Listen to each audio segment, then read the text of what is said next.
The 1920s was a time filled with glorified mobsters. During this time, Al Capone reigned as public enemy number one. During the 1920s, serious crimes increased. Crimes became organized, and mobsters made a killing in the alcohol, gambling, prostitution, and drug market. The number one fuel that contributed to the fire was the selling of bootleg alcohol during the Prohibition.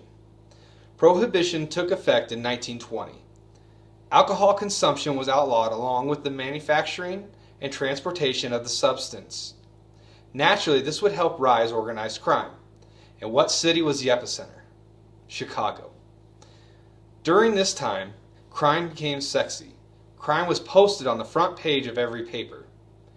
The Times of Johnny Torrio, Al Capone, Antonio Lombardo helped form the term the Roaring Twenties. And what better time in history to set a new tone for a Broadway? The production of Chicago captures the era spectacularly. Chicago was a hit and captures the vaudeville style with ease. The production of Chicago started as a stage play. Maureen Watkins was covering two big trials during the 1920s. The trials of two murderesses covered the news. The two on trial were Belva Gardner and Bella Annan. Maureen passed away in 1969. Richard Fry and Bob Fosse bought the rights to the play and hired writers John Kander and Fred Ebb to produce a musical. During the 70s, the production ran for over 900 performances, but soon petered out. It wasn't until the 90s, 1996 to be exact, that the musical was revived, when it took a new look and the sets and costumes took on a darker side of the 1920s crimes and the media frenzy it caused. The character's wardrobe depicts the 1920s era and concentrates on the media aspect of showbiz. It portrayed the cities as larger than life, and indeed that was true. In the 1920s, more people lived in the city than on farms. The nation's wealth more than doubled, which caused Americans to go into a bit of an unfamiliar state. This so-called mass culture was well enhanced by the media boom.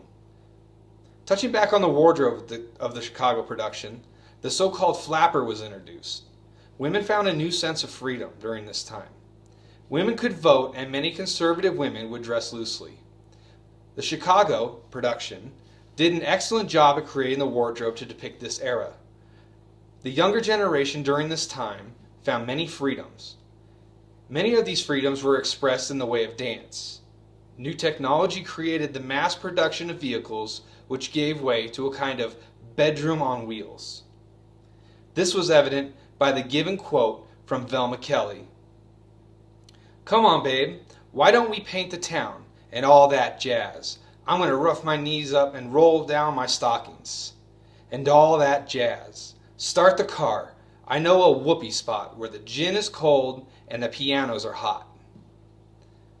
The draw to the speakeasies was huge to the younger generation in the 1920s. This rebellious nightclub draw led to an anti-establishment attitude, a sense of freedom that turned the 1920s into a roaring era. Mass media was able to reach millions of people. The creation of the phonograph made radio and music available to all. In one scene, Velma Kelly grabs Mama's radio, and Mama's harsh reaction mimics the reaction to a stranger or a friend grabbing an iPhone unannounced. It's amazing how accurately the Broadway film production of Chicago portrays the 1920s era and the media during that time. It all circles to the need for celebrity status and the sex appeal of criminals. What better quote could be chosen than that Billy Flynn used? It's all a circus, a three-ring circus. This trial, the whole world, it's all show business. Chicago has become one of the most notable Broadway productions in the history of theater. Chicago has respectively represented our nation's past in a contemporary type of atmosphere. It has depicted realistic characters that accurately portray the 1920s. Its combination of jazz-type musical style brings a great balance, rhythm, and harmony. Its comedic standpoint of murder and class helps encompass a true Broadway harmony. The extremely famous Cell Block Tango helps emphasize the circus-style chaos and made production history. Although it had a bit of a slow start and originated as a playwright, its revisions have won Tony Awards and its film has won Oscars.